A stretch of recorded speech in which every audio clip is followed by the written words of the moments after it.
कागल तालुक्यात दिवसेंदिवस वाढत चाललेल्या अवैध धंद्यांमुळे कायदा आणि सुव्यवस्थेचा प्रश्न गंभीर बनला आहे.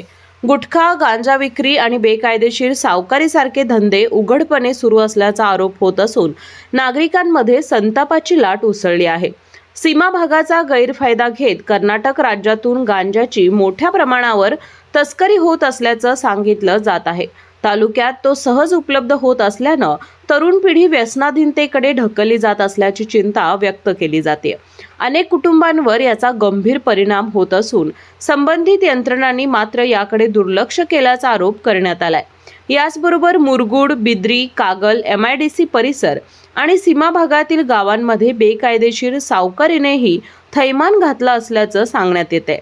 शेतकरी आणि सामान्य नागरिकांना जाचक अटींवर कर्ज देऊन त्यांची लूट केली जात असल्याचा आरोप असून अशा धमक्या, मानसिक छळ आणि दडपशाहीच्या तक्रारी वाढत आहेत.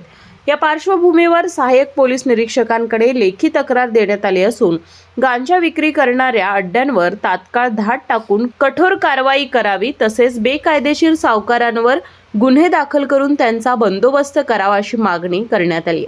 प्रशासनाने तातडीने लक्ष न दिल्यास तीव्र आंदोलन छेडण्याचा इशाराही देण्यात आलाय.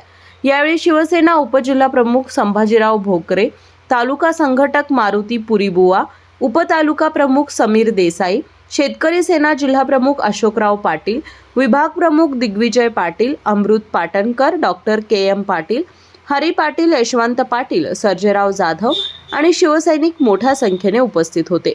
जनप्रवास लाईव्हसाठी अजित बोडके, शेंडूर.